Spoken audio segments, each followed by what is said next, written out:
Olá, estamos de volta para essa segunda parte da entrevista. E na medida que o Walter foi falando, eu fui lembrando quando eu e minha esposa Graça começamos, né? Porque nós iniciamos tudo junto. Eu era recém-convertido e ela muito menos que eu de tempo, né? E foi para mim assim um tempo de muito gozo, de muita alegria, porque para mim era tudo novidade. E então o Walter terminou falando que o Edgar veio com o grupo dele para nos ensaiar, não é? Então eu quero saber e o que foi de importante nesse período do Edgar.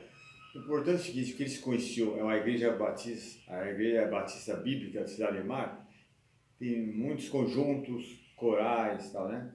E eles tinham muita experiência, e o Edgar era maestro do coral lá. Uhum. E ele conhecia muito, ia muito à livraria Maranata também, e quando ele foi conosco lá, ele começou a ensaiar as vozes, porque como ele tinha muito conhecimento, até de musical também, era músico, e era maestro, então ele estava nos ajudando a parte de vocalizar as vozes, tudo, né? Numa dessas que eu conheci minha esposa. Uau! A Berenice, né? No Bagual Nogueira, que ela foi com esse grupo também para nos ajudar, né? Então ele ia o Edgar, a esposa, a Berenice foi uma vez lá, e mais uns jovens que iam também que cantavam. E a pessoa que indicou o Edgar é a Felizmina, que trabalhava com esse grupo Fifi, que trabalhava na livraria Maranata, né? Uhum. Então ele estava educando as nossas vozes, ensinando como formar um conjunto. Depois não pôde dar continuidade, mas tivemos comunhão com eles durante muito tempo. Tanto que até o pai dele ia umas vezes lá, e nós tínhamos até uma vez pensado em chamá-lo para ser pastor, mas acabou não dando certo, né? Eu queria te fazer uma pergunta.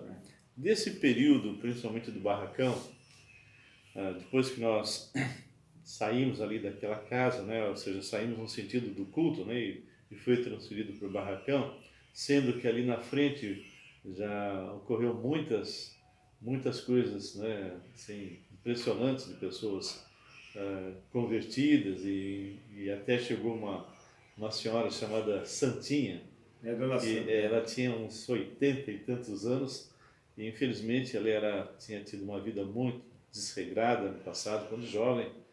E eu me lembro bem que a gente não tinha nenhuma experiência. E muitas vezes quando nós cantávamos, a gente cantava de mão dada, e a gente cantava aquela música O Sangue de Jesus Tem Poder, ela ficava, hoje nós sabemos que o inimigo tomava conta dela. Ela passava mal. Né? Mas a gente não sabia o que era aquilo, a gente segurando a mão dela e ela viva. Ela quase que tinha uns colares no pescoço, também tinha. Ela vinha com tudo. Eu lembro disso. Então teve muitas coisas que aconteceram naquela casa, até que lotou, e aí nós começamos então lá atrás um barracão bem grande de madeira, onde nós tivemos condições de dar continuidade até a mudança, né, até para a igreja onde nós estamos hoje. Mas o que chamou de atenção para a gente encerrar a entrevista, o que nesse período marcou mais você? O que marcou é o seguinte, primeiro, a grande fome pela palavra. Quem ia chegando já ia sendo educado nessa área, né? Outra coisa, não temos dúvida que foi Deus mesmo que estava por trás do trabalho. Porque nós não tínhamos experiência pastoral. O grupo começou sem pastor. Normalmente, quando começa um trabalho desse, eu digo experiência de 48 anos de vida cristã, hoje em dia uma igreja não começa uma congregação sem que vá alguém experimentado. E nós éramos jovens na fé. Não havia pastores no meio, nenhum de nós tínhamos formação de seminário, vamos assim dizer, né? Mas apesar disso, Deus nos deu uma lucidez, um discernimento e capacitação.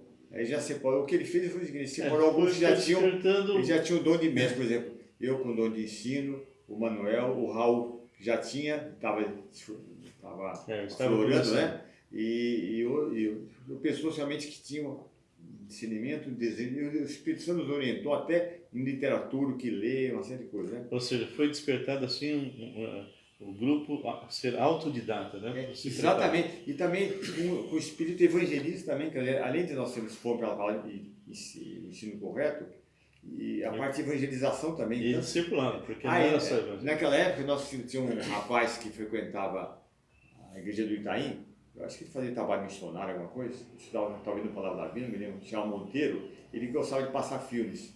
E nós usávamos certos filmes, até hoje aqui o filme da Arca, né? Do dilúvio e tudo. E não só fazíamos isso lá na Filadélfia, como também muitas vezes eu, Marisa, Raul e outros íamos em faculdades também. E o Monteiro, esse rapaz, ele ia filmar. Então nós tentávamos ganhar pessoas no meio universitário. E alguns até apareceram lá também, começaram a frequentar a igreja lá. Outra coisa que marcou muito foi o amor fraternal. A comunhão que havia entre nós era muito grande. Daí então, o nome Filadélfia. Mas é interessante que nós éramos poucos, mas muito unidos, muita comunhão, e havia uma alegria, uma coisa assim que até eu nunca mais senti igual, né? Eu vou dizer que foi o melhor período da minha vida, né?